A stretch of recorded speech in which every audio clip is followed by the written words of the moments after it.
Muy buenas tardes, desde la Fundación Tocqueville, nuevamente junto a ustedes para continuar con la segunda parte del tema que vimos días atrás, por los caminos de la humildad, basado en los Hechos de los Apóstoles y en los textos del estilo y vida de los guías del padre Ignacio Larrañaga. Hoy hablaremos sobre la conversión de Pablo y de otros ejemplos de almas en busca de las nadas o negación de las tendencias egoístas, o dicho de otra manera, de cómo arrinconar el ego. Recordemos cómo Pablo también pasa por un proceso similar al que conversamos anteriormente, es decir, primero se debe desplomar el orgullo. Saulo, respirando odio y deseos de muerte contra los discípulos de Jesús, se acerca al príncipe de los sacerdotes para suplicarle cartas para las sinagogas de Damasco, a fin de que si llega a descubrir a algunos hombres o mujeres adeptos a esta doctrina de Jesús, los pudiese llevar encadenados a Jerusalén. Obtenidas las cartas, el joven fariseo, satisfecho y orgulloso de la misión que se le ha confiado, se dirige hacia Damasco impulsado por su odio al frente de una escolta. ¿En qué sueña? En el odio y la ambición, sin lugar a dudas. Mas, de pronto, cae del caballo derribado por tierra. Saulo, Saulo, ¿por qué me persigues? ¿Quién eres, Señor? Responde. Soy Jesús, a quien tú persigues. Mas levántate, entra en la ciudad, en donde se te dirá lo que debes hacer. Se levanta Saulo, ahora ciego, con los vestidos cubiertos del polvo del camino. Tiene que entrar en la ciudad ayudado por uno de sus compañeros y durante 3 días permanece privado de luz para sus ojos, sin beber ni comer. Impotencia, soledad, debilidad. Es esto lo que encuentra en Damasco, a donde ha llegado con todo el honor de una importante misión para llevar el terror con las armas de un poderío del que se sentía altamente orgulloso como representante del poder romano. Y al cabo de 3 días viene a su encuentro Ananías, a casa de Judas, donde Pablo se había hospedado, y le impone las manos. Al momento cae de sus ojos una especie de escamas, recupera la vista y levantándose recibe el bautismo, y una vez que hubo comido, recobró las fuerzas. De este modo, por la puerta baja y con la destrucción de su falsa imagen, Pablo, el gran apóstol, entra en el cristianismo y en la luz del gran misterio, del que será excelso predicador y augusto ministro. Ahora demos una mirada a los maestros en el camino de seguir a Jesús. Ellos han comprendido sobre la necesidad de llegar a la humildad, necesitando muchas veces botar los adornos inútiles y esclavizantes de la vanidad. Así también, por ejemplo, en su camino hacia la cumbre de la liberación, Francisco de Asís, el hijo engreído de un padre rico, decide echar por la borda todo orgullo, tomando la actitud de un loco y dejándose burlar por la turba, que poco tiempo antes lo reconocía como un hombre principal del pueblo. Pero ese violento desprecio no le importaba al hermano de Asís. Sus ojos estaban llenos de paz. Pocas veces un hombre ha sentido tan poco miedo a ese terrible muñeco que llaman el ridículo. Dios comunica sus tesoros a los humildes, mientras los oculta a los orgullosos y engreídos.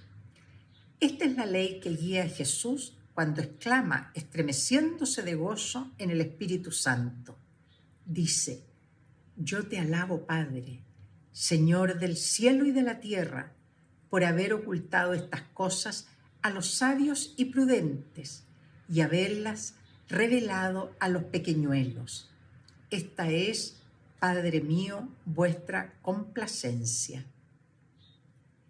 Y Santa Teresita del Niño Jesús cuenta con la humildad y la pobreza espiritual precisamente para hacer descender la misericordia divina sobre su alma. El amor de la pobreza llega a ser la disposición fundamental, básica de su camino de infancia espiritual. Y así lo afirma en una de sus cartas a su hermana María. Le dice: oh, mi querida hermana, te lo ruego, comprende a tu hijita, comprende que para amar a Jesús, para ser víctima de su amor, cuanto más débil se es, sin deseos ni virtudes, tanto más cerca se está de las acciones de este amor consumidor y transformante. Así traducía Santa Teresita su propia experiencia. Llevaba la firme convicción de que su pequeñez había atraído las gracias que Dios le había concedido con tal generosidad. Un episodio sin trascendencia en los últimos días de su vida demuestra con una claridad particular cómo Teresita mantiene a raya las tiranías de la imagen y reacciona con profunda humildad ante sus errores que a nosotros nos pueden parecer insignificantes. Estaba la santa en su celda con fiebre y entra una religiosa en compañía de su hermana Inés para solicitarle un trabajo de pintura bien difícil de llevar a cabo. No puede dominar la santa un pequeño impulso de impaciencia y entonces se excusan las dos religiosas y se retiran conscientes de su fatiga. Ese primer movimiento involuntario provocado por la fiebre ha causado un profundo dolor en Santa Teresita, quien al anochecer escribe una carta a la madre Inés en la que le dice, entre otras cosas: madrecita querida, tu hijita hace un momento ha llorado otra vez dulces lágrimas, lágrimas de arrepentimiento, pero más aún de gratitud y de amor. Esta noche, agrega con ironía contra ella misma, ¿no? Te he demostrado mi virtud, mis tesoros de paciencia, y yo que predico tan bien a las demás, estoy contenta de que hayáis visto mi imperfección. Cuánto me aprovecha el haber sido mala. Estoy mucho más contenta de haber sido imperfecta que, si sostenida por la gracia, hubiera sido un modelo de dulzura. Sí, desde ahora lo reconozco. Todas mis esperanzas se verán colmadas. Sí, el Señor obrará para nosotras maravillas que sobrepasarán infinitamente nuestros inmensos deseos. La luz que ha brotado de este golpe a su imagen ha desgarrado el velo oscuro que cubre el futuro y ha descubierto a la mirada de Santa Teresita la extensión de su misión futura. Ella es hija de las enseñanzas de San Juan de la Cruz, quien en toda su doctrina insiste en que la nada equivale a la consecución del todo, que es Dios. En un lenguaje ingenuo, una carmelita, Sor María de Jesús Crucificado, expresa estos mismos sentimientos diciendo así: sin humildad estamos ciegos, en medio de cualquier tiniebla, mientras que con ella avanza el alma en medio de la noche como de día. El orgulloso es como el grano de trigo arrojado al agua. Se hincha, engorda. y al sol o al fuego. Se seca, se quema. El humilde es como el grano de trigo arrojado sobre el surco. Se hunde, se oculta, desaparece, muere, pero para reverdecer en el cielo.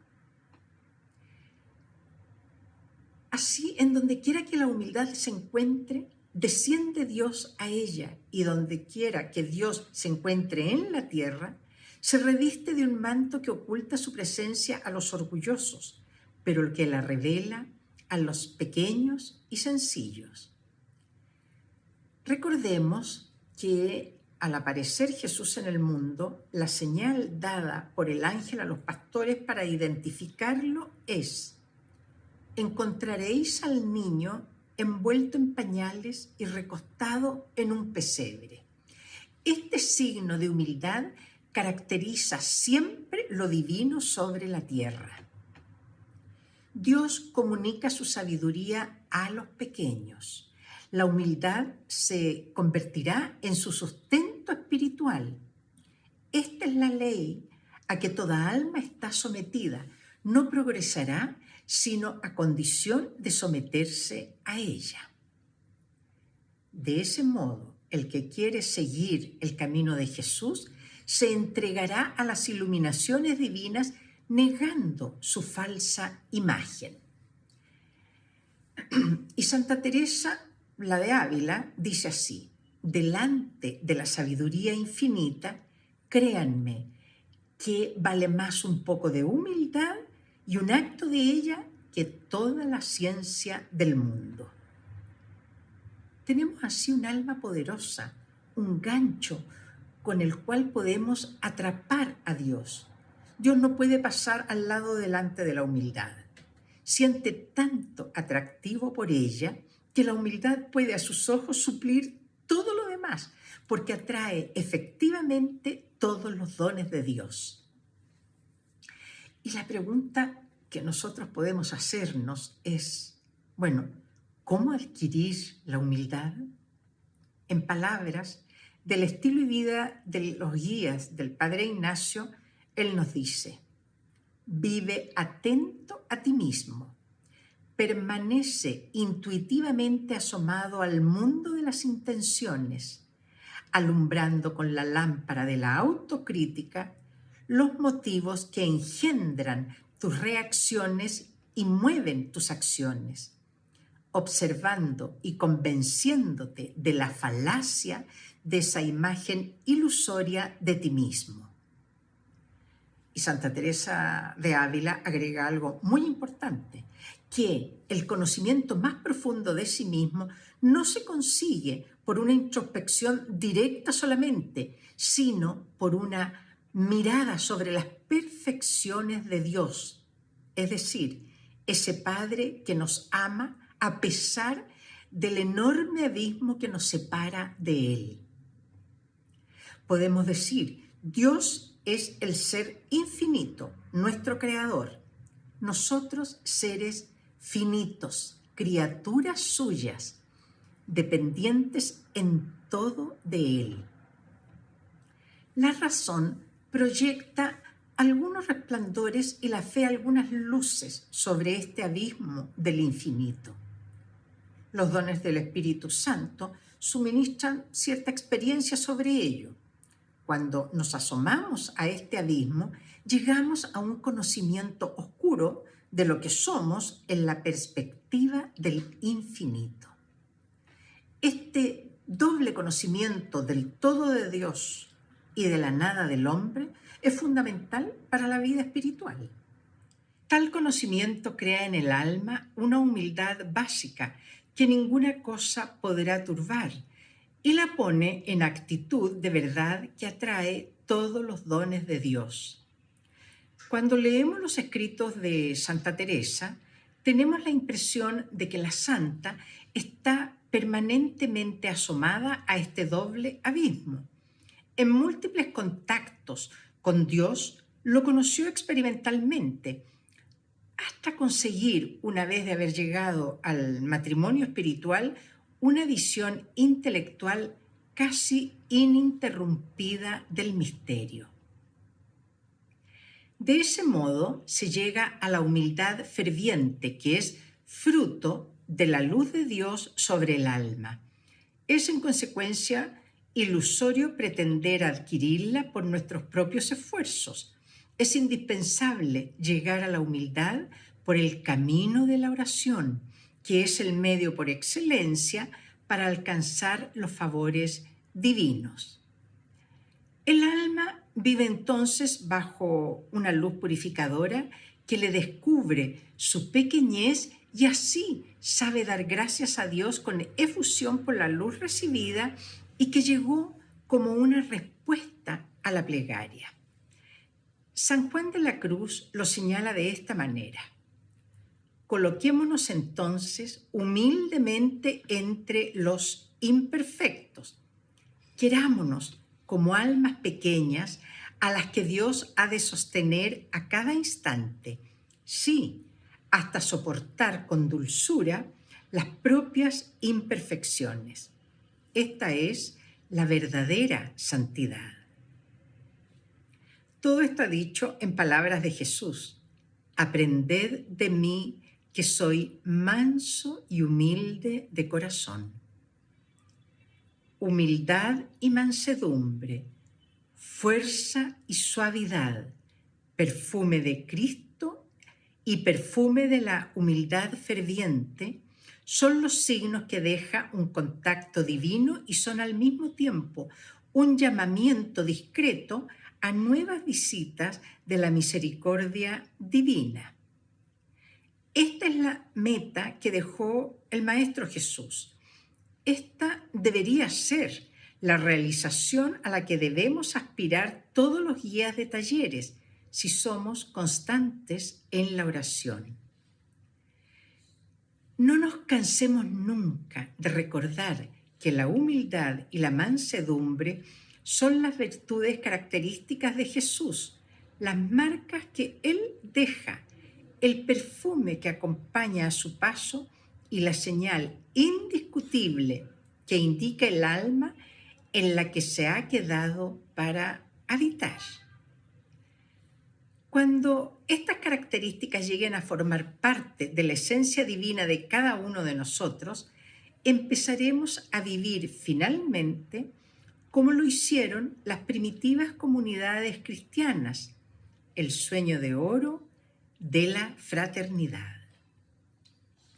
Conscientes que a la meta nunca se llega, trabajemos para que nosotros, guías de talleres, tengamos presente que el Sermón de la Montaña es la estrategia más profunda de liberación de esclavitudes y exigencias del egoísmo, y de esta manera comencemos a acercarnos a la humildad. Muchas gracias por este momento que hemos compartido, deseando vernos en una próxima oportunidad. Buenas tardes, shalom, hasta pronto.